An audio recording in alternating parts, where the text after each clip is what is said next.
कश्मीर एक दिन पाकिस्तान का हिस्सा बनेगा और वहां से बहने वाली नदियों पर पाकिस्तान का कंट्रोल होगा। पाकिस्तान तय करेगा कि भारत को कितना पानी देना है या फिर देना ही नहीं है।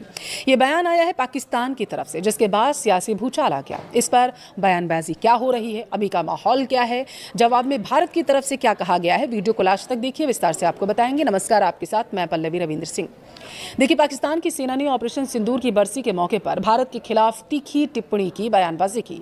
पाकिस्तानी सेना के media wing inter services public relation के महानिदेशक लेफ्टिनेंट जनरल अहमद शरीफ चौधरी ने कश्मीर और सिंधु जल संधि को लेकर विवादित बयान दिया।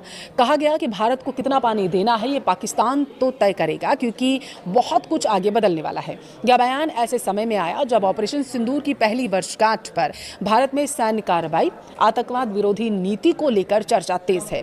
विशेषज्ञों का मानना है कि इस तरह की बयानबाजी क्षेत्रीय तनाव को बढ़ा सकती है। सिंधु जल संधि भारत और पाकिस्तान के बीच दशकों पूरा अहम जल समझौता माना जाता है, जिसे अंतर्राष्ट्रीय स्तर पर भी महत्वपूर्ण माना जाता है। पाकिस्तानी सेना ने ऑपरेशन सिंदूर की बरसी पर भारत के खिलाफ जमकर जहर उगला था। इस दौरान पाकिस्तानी सेना ने कश्मीर पर कब्जे की भी धमकी दी थी। पाकिस्तानी सेना की media wing inter services public relation के director general lieutenant general Ahmed Sharif Chaudhary ने सिंधु जल संधि को लेकर भारत को गीदड़ भभकी दी।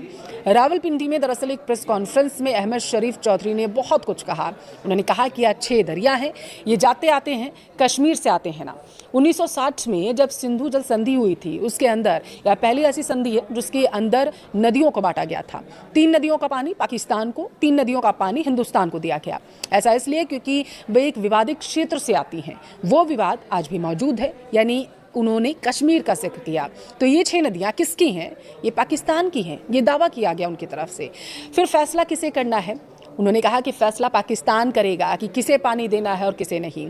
ये उन 6 नदियों का अंतिम मुकद्दर है जो पाकिस्तान तय करेगा। इस सब के बीच ऑपरेशन सिंदूर की पहली वर्षगांठ पर भारत ने सीमा पार से होने वाली पाकिस्तान समर्थित आतंकवादी गतिविधियों के खिलाफ आत्मरक्षा के अपने अधिकार को एक बार फिर से दोहरा दिया और आतंकवाद के खिलाफ वैश्विक लड़ाई को मजबूत करने का संकल्प भी लिया। विदेश मंत्रालय के प्रवक्ता रणधीर जायसवाल ने कहा, आज हम ऑपरेशन सिंदूर की पहली वर्षगांठ मना रहे हैं। पूरी दुनिया ने पहलगाम आतंकवादी हमले को देखा। सीमा पार से आतंकवाद को प्रायोजित करने के लिए उन्होंने कहा कि पाकिस्तान को मुंहतोड़ जवाब दिया गया। भारत की तरफ से कहा गया है कि दुनिया जानती है कि सीमा पार से होने वाला आतंकवाद लंबे समय से पाकिस्तान की नीति का हिस्सा रहा है, जो कभी बदल ही नहीं सकता। उन्होंने कहा कि आतंकवाद के खिलाफ आत्मरक्षा का पूरा अधिकार भारत के पास है। जायसवाल ने यह भी कहा है कि भारत आतंकवाद के खिलाफ वैश्विक लड़ाई को मजबूत करने के लिए काम करता रहेगा, करता रहा है और आगे भी ऐसा जारी रहेगा। पहलगाम ऑपरेशन सिंदूर को 1 साल पूरा हुआ तो भारतीय सेना ने पूरी दुनिया के सामने इसका पूरा ब्यौरा रखा। डीजीएमओ और वरिष्ठ अधिकारियों ने प्रेस कॉन्फ्रेंस की, पूरा डेटा इस ऑपरेशन को लेकर रखा, फैक्ट्स रखे, सबूत रखे, बताया कि कैसे 100 से ज्यादा आतंकियों और पाकिस्तानी सैन्य ठिकानों को भारी नुकसान पहुंचाया गया ऑपरेशन सिंदूर के तहत। लेकिन पाकिस्तान के पास जवाब क्या था? ना कोई तथ्य, ना कोई सबूत, ना कोई काउंटर डेटा। तो पाकिस्तान की डीजी आईएसपीआर कैमरे के सामने आते हैं और ये बोलने लग जाते हैं कि भारतीय अधिकारी अंग्रेजी में क्यों बोल रहे हैं। पाकिस्तान के डीजी आईएसपीआर ने कहा, अभी थोड़ी देर पहले इनके डीजीएमओ और डीजी एयर ऑपरेशन और सीनियर अफसरान आए। पहली बात तो ये कि इनसे किसने कहा कि ये अंग्रेजी में बातें करें, इसलिए क्योंकि आपको दुनिया को दिखाना है कि क्या क्या हुआ, कैसे हुआ, ये हुआ था, वो हुआ था। अब आप सोचिए कि जिस देश की सेना दुनिया के सामने अपनी कार्रवाई का प्रोफेशनल ब्यूरो दे रही है, उस पर सवाल ये उठाया जा रहा है कि भाषा कौन सी थी। असल में बता दें कि दर्द सबसे ज्यादा डर इसी बात का है कि अब उसका झूठ इंटरनेशनल मंच पर टिक नहीं रहा। ये वही पाकिस्तान है जो हर बार आतंकियों को बेगुनाह बताने की कोशिश करता है, साबित करने में लगा हुआ रहता है। लेकिन ऑपरेशन सिंदूर के बाद पहली बार दुनिया ने पाकिस्तान को एक्सपोज होते हुए भी देखा।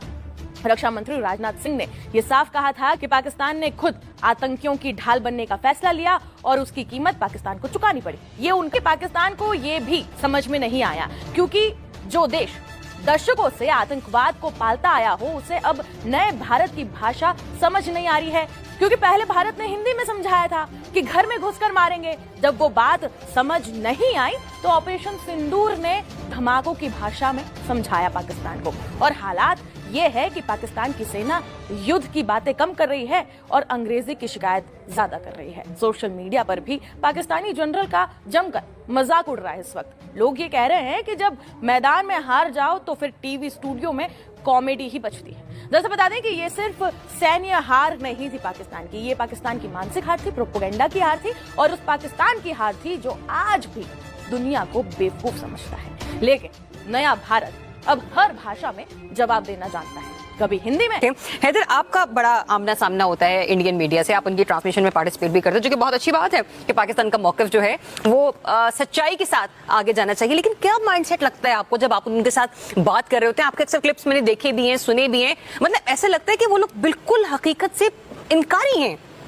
देखिए जरिए, अब ऐसा नहीं है कि उनको इल्म नहीं है, या हम स्पेसिफिकली बात करें गुज़िश्ता साल की जंग की तो उनको इल्म नहीं था कि पाकिस्तान टुकाई कहाँ कर रहे हैं और किस अंदाज में कर रहे हैं, वो सब जानते थे। दो चीज़ें, एक तो भारतीय मीडिया को गुज़िश्ता 11 साल से जो शैतानी टोला भारत में बरसर इक़्तिदार है उसकी तरफ से स्ट्रिक्ट इंस्ट्रक्शंस हैं कि आपने भारत के इश्यूज के ऊपर बात नहीं करनी, आपने हर चीज को पाकिस्तान के साथ रिलेट करना है। हमने देखा कि मल्टीपल जो फेक अकाउंट्स हैं, एक अकाउंट ट्विटर का, वहां पे एक ट्वीट आती है और वो 4-4 दिन 5-5 दिन बैठ के पाकिस्तान के खिलाफ वहां पर ट्रांसमिशंस करते हैं, जिसकी कोई ना कोई सर होता है ना कोई पैर होता है, कोई बेस ही नहीं होती, बिल्कुल कोई बेस नहीं होती। तो लोग हंस रहे होते हैं कि यार ये क्या चीज आप डिस्कस कर रहे हैं। तो एक तो ये चीज, फिर उन्होंने सिस्टमैटिकली अपने मीडिया में से वो लोग जो थोड़ी इंडिपेंडेंट राय रखते हैं उनको मीडिया से दूर कर दिया। आप देखिए रवीश कुमार, अभिसार शर्मा, अजय शुक्ला, प्रवीण सानी, ये वो लोग हैं, मैं ये नहीं कहूंगा कि पाकिस्तान के हक में बात करते हैं, लेकिन कम से कम भारत के इश्यूज को एड्रेस करते हैं। उन्होंने वो लोग लाकर बिठा दिए जो आरएसएस के स्कूल ऑफ थॉट को जो है वो कैरी करने वाले थे, या जिनकी फैमिलीज का आरएसएस या बीजेपी के साथ कोई कनेक्शन था। हाँ, अर्नब गोस्वामी देख लें, इसकी पूरी फैमिली जो है ये आरएसएस से बिलोंग करती है। तो ये इस मेंटेलिटी के लोग उन्होंने आकर अपनी मीडिया पर बिठा दिए। लास्ट पॉइंट, मुझे पता है कि उनके ट्रांसमिशन का वक्त कम है कि गुज़िश्ता साल हमने जो क्लिप्स देखे ना जिसमें वो मेजर गौरव आर्य भी बाजू उठाकर बातें कर रहा था, ये बुनियादी तौर पर फ्रस्ट्रेशन थी।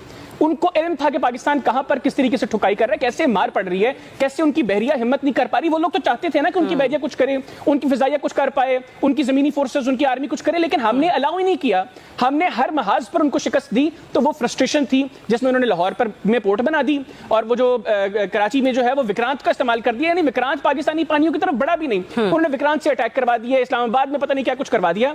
तो वो खुद एक्सपोज हुए और बुरी तरह एक्सपोज हुए। आज भारत में सेन इंडियंस वो अपने मीडिया को सीरियस नहीं लेते, उनको पता है कि ये घटिया अप्रोच है यहाँ पर। बड़ी इंटरेस्टिंग खबर, और इस खबर की एक एक वीडियो, एक एक तस्वीर देखकर पाकिस्तान में काफी हलचल है। देखिए जरा, बात कर रहे हैं 7 मई की, यानी वो तारीख जब ठीक 1 वर्ष पहले आज के दिन देश की सेनाओं ने अदम्य साहस और पराक्रम के प्रमाण दुनिया को दिए थे। जब भारत ने 88 घंटे के एक ऑपरेशन के जरिए बताया था कि उनके लिए राष्ट्र की सुरक्षा एक संकल्प है जिसे भारत हर हाल में पूरा करना चाहता, और यह संकल्प आज भी जारी है। आज देश उसी दिन का जश्न मना रहा है। यह जश्न बड़ा सिंदूरी है। आज ही के दिन भारतीय सेनाओं ने पाकिस्तान से पहलगाम हमले का बदला लिया था। घर में घुसकर पाकिस्तानी सेना और आईएसआई की वजह से पनपने वाले आतंकियों को मिट्टी में मिलाया था। आज उसी ऑपरेशन सिंदूर को 1 साल पूरे हो गए हैं, इसीलिए इसे आप पाकिस्तान का दर्द दिवस भी कह सकते हैं। ऑपरेशन सिंदूर हर देशवासी के लिए गर्व का पल है, बदले की वो कहानी है जिसे दुनिया हमेशा मिसाल के तौर पर पेश करेगी। आज ऑपरेशन सिंदूर की पहली वर्षगांठ पर भारतीय सेना ने पाकिस्तानी सत्ता के लिए 7 मैसेज जारी किए हैं। ऑपरेशन सिंदूर के 88 घंटे की पूरी कहानी सुनाई और इंडियन एयरफोर्स ने पोस्ट करके देश के दुश्मन खास तौर पर पाकिस्तान को एक चेतावनी दी। India will identify, track and punish every terrorist and their bakers.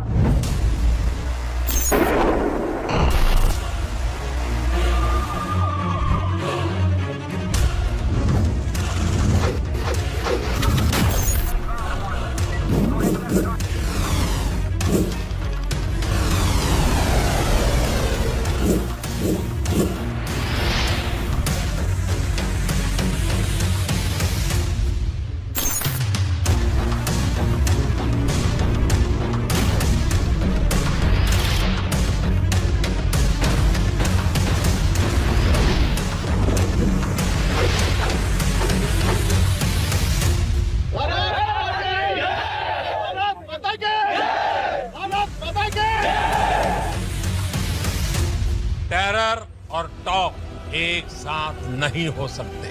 Terror और ट्रेड एक साथ नहीं चल सकते और पानी और खून भी एक